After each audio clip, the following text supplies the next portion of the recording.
上次我跟他讲，周伟哥，我们什么时候合作一个舞台？马上合作了，愿望成真。太好了，对，这次更好的是有艺人的加入。我们今天要唱的歌曲呢是《月光与吻痕》。放下所有的爱恨，别假装要多情深。我学这个学了好久，因为跟你合作肯定有压力的嘛。大家都知道你唱得好，没有，真的别这么说。这个歌它是有一点小摇滚，对我来说是一种挑战。因为以前的我的歌可能就会情感会重一点。是，当然钟伟哥比我还疼。没有。确实，我们每个人都有每个人的药，很疼。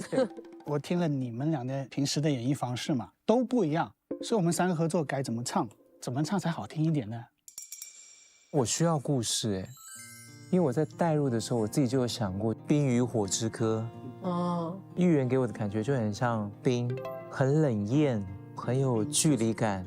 我跟欢子是2团火，很炽热，很追逐的，对，很追逐的感觉。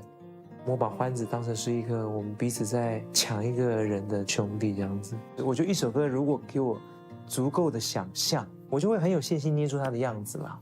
放下所有的爱恨，别假装有多情深。我认真，你转身，怎么让我痴痴的？哇，像了。哇，这个咬字很像啊。放下所有的爱恨，别假装有多情深。我认真，你转身，怎么让我痴痴等？太难了，真的太难了。好难。今夜，我只想当一阵风，让我。还蛮像的，真的很厉害耶。哎呀，不能笑，不能笑，不能笑。今夜，我只想当一。好难，好难，我真不行，这好难。来，我们现在是严格的那个建议团，来预言模仿一下伍佰。好，啊，没有，太难了，对。今夜，我只想当一阵风，让我带走一切。哎，对不起，对不起，他有个点非常好，很像杨哥，对不对？不是因为我确实经常刷到伍佰老师的演唱会 cut， 然后并且我刷到了以后就全都看完。你那个精髓有抓到，是有抓到了。那个投入一点，你前2句再慢一点。可能我太注重我现在在唱歌这件事情了，所以导致我缺少一些情感的表达。我觉得你可以更好。好，来，给我你的手。作为老师拉着我的手，看着我的眼睛，告诉我这句话要怎么唱，真是手把手教了，可以说是。因为他声音有很大的魅力，是我觉得需要灌注在这首歌里面的。对。但是他在情绪的投入程度上面，就会有一些，你想稍微把它拉出来一点。对。闭上眼，因为前面对我来说好像不太低得下去。闭上眼，对，他就说没关系，你就坚决一点，肯定一点，这点对我的建议非常好，跟他交流受益匪浅。其实蛮喜欢这一次的组合，看到他们越来越好，我真的很开心。我也很期待跟他们有什么样的火花。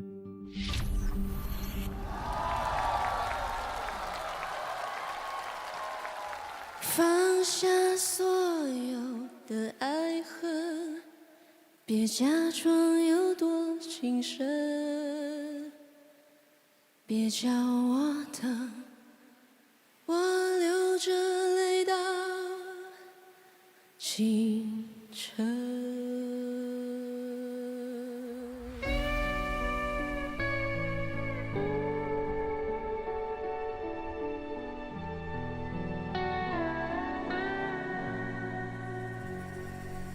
闭上眼，把你的心事放归家，暂时沉稳，在此刻忘掉我们的伤痕。上天说，此刻此缘分断不绝，让这夜更长些，不说离别，在沉默的街，遗憾该怎么去消解？今夜，我只想等一阵风，让我带走一切。放下所有的爱恨，别假装有多情深。我认真，你转身，怎么让我痴痴等？我在月光下许过情真，问你到底爱我有几分？别叫我等，我流着泪到清晨。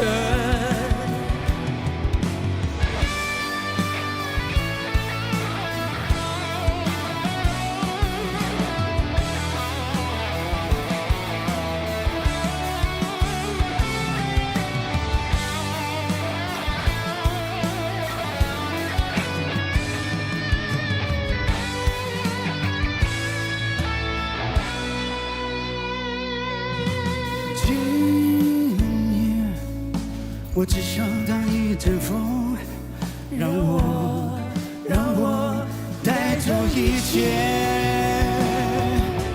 放下所有的爱恨，别假装有多情深。我认真，你转身，怎么让我痴痴等？我在月光下许过情真，问你到底爱我有几分？别叫我等，我流着泪到清晨。还没讲完的缘，是我们俩的结。为何把吻痕留给我在那个夜？太多问题在我心中缠绕，怎么才能放过？我把你留在清晨，多少次残忍？我想忘了恨，忘了那吻痕。放下所有的爱恨，别假装有多情深。我认真，你转身，怎么让我痴痴等？我在月光下许过情真，问你到底爱我有几分？别叫我等，我流着泪到清晨。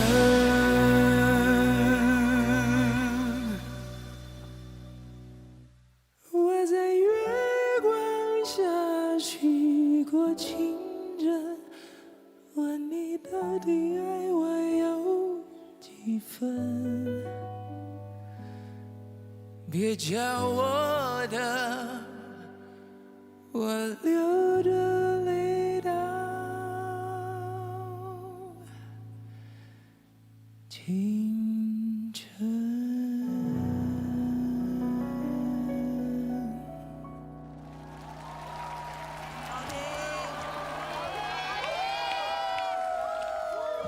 这首歌叫《月光与吻痕》哈，一看这个颜色就知道月光吻痕。哎，角色定位是这样的吗？哎，其实不是哎，这首歌其实对我来讲有点像那个《冰与火之歌》，然后我跟欢子是两团火在追逐这块冰。对，简单来说，情敌。这首歌的演绎的难度，你们认为在哪里？我觉得首先这首歌可能是男生原唱的，然后可能对于女生来说，我可能需要注入一些自己新的情感。当然，在注入情感这件事情上面，对于我来讲的话是一个难题，所以其实也是曾伟老师会帮助我很多如何注入情感。哎呦，他是怎么跟你说的？其实老师教了我运用呼吸，他觉得如果唱歌太在意我在唱歌的话，可能就会少一些情感的注入。但是如果你觉得就比如说像说话一样，去喘气，带动大家的情绪，别人就会跟着你说话的这个节奏去来。我是这么夸张的，对吗？没有，只是我理解的比较夸张。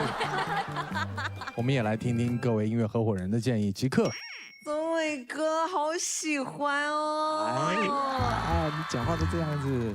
就是宗伟哥，你知道吗？我觉得你跟欢哥，你们两个都是有一种浪子的感觉。然后我想说，玉妍，你好漂亮，你怎么会？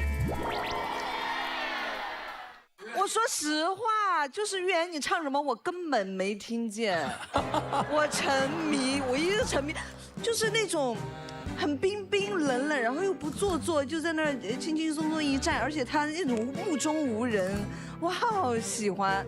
你有没有仔细观察他的眼神？我有看，我的天，他就是睥睨一切的感觉。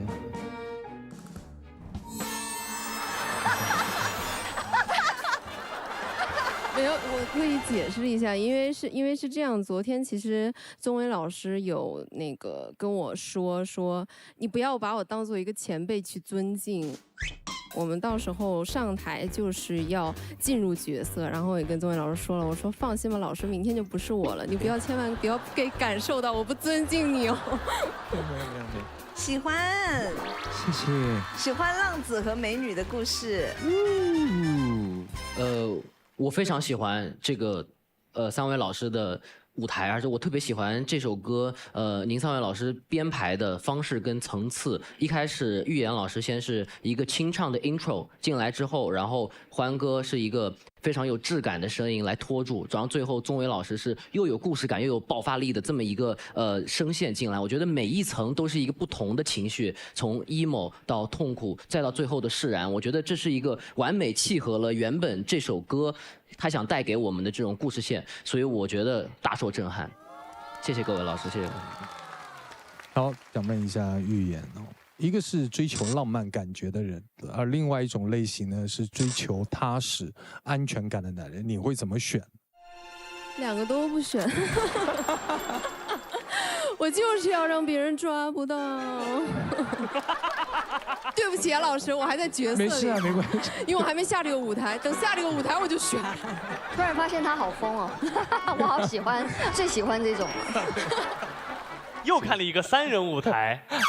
我完全没有想到这首歌，因为这首歌整个的编曲跟结构，因为其实特别新，而且我会觉得我没有想到3个人的开场的状态是这样子，就像刚才那个 Rabbit 也说了，就是那个预言一进来，氛围啊、感觉，然后包括整个那个气质啊，就是拿捏的稳稳。那像欢子哥呢，我觉得他的声音里面有很多的一些故事感，然后像宗纬哥呢，就是他的每一个字与字之间的那种情绪，真的是没有任何人可以复刻的出来的，就非常独一无二。一直到结尾一长段，然后就是由他去完成这样的一个唱，然后其实那一段其实很难。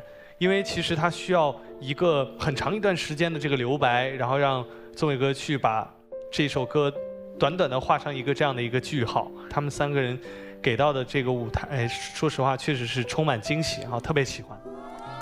谢谢红白。其实宗纬明年出道20年，对不对？对。我觉得他最棒的地方就是，他既让人能够有一个很深的印象。他适合什么类型的歌，但他依然可以在其他风格里面找到自己，这是非常厉害的歌者。那我也觉得，因为3位歌手都有自己声音的特性，而让这首歌有了一个非常自然的故事。欢子应该是一个对于很多事情希望可以先做好准备、做好分配，所以在演绎的时候可能也会自己有个大概的理解，但宗纬恰恰是一个跟着感觉走的人，所以就已经立刻形成了2个不同的男生的视角，他们的追求的状态就不一样了，对待爱的感觉也不一样。那预言的部分是，我觉得他完全不了解他本人，可是我觉得他一定有一个很理性的头脑。对，其实他可能什么都不用做，但他站在那就有那个状态，所以我觉得就是一个很自然的舞台，超级无敌喜欢。这是我第一次听这首歌曲。太棒了，谢谢陈琳，真的。就是这个歌确实是一个结构非常简单，并且歌词我们讲是个简单抒情吧。对，你可以说它空洞，但是我觉得现在的很多音乐它就是这种结构。我们现在面临一个问题，就是我们要把一个15秒的歌，我们要循环唱6遍，怎么呈现一个很好的舞台呢？这就是一个当下我们不停的要面对一个问题。有些时候我是很期待这样的作品被演唱的，它可能代表的是我们音乐人用自己的音乐能力应解的一种状态，因为我们没有办法让时代退回到那首歌3分钟大家都在那儿听完，的那个时代，我们回不去了。所以有些时候，我一直觉得天赐非常的真实，就是因为天赐从来不提供幻境，他就是把市场上最好的这些我们认为最火的、最热的歌，包括可能是我们认为质量上最好的歌，包括是大家认为流传度最好的歌，今天放在一起。所以我们在这个舞台上看到的什么作品都有，然后看到很多歌手应解的能力，我觉得这是这个舞台有趣的地方。这个舞台7季了，我在这儿录了5季，过去的5年我感觉是音乐天翻地覆的5年，但这5年里面天赐还在，然后还在以一种特殊的形式再往前做音乐，我觉得这可能是我们这个舞台听起来有些冒险，但是非常有意思的地方。所以我觉得今天关于这个舞台本身，可能我们不需要聊特别多，但是这些事情可能是我们每个人、每个音乐人未来都要面对的。谢谢老师。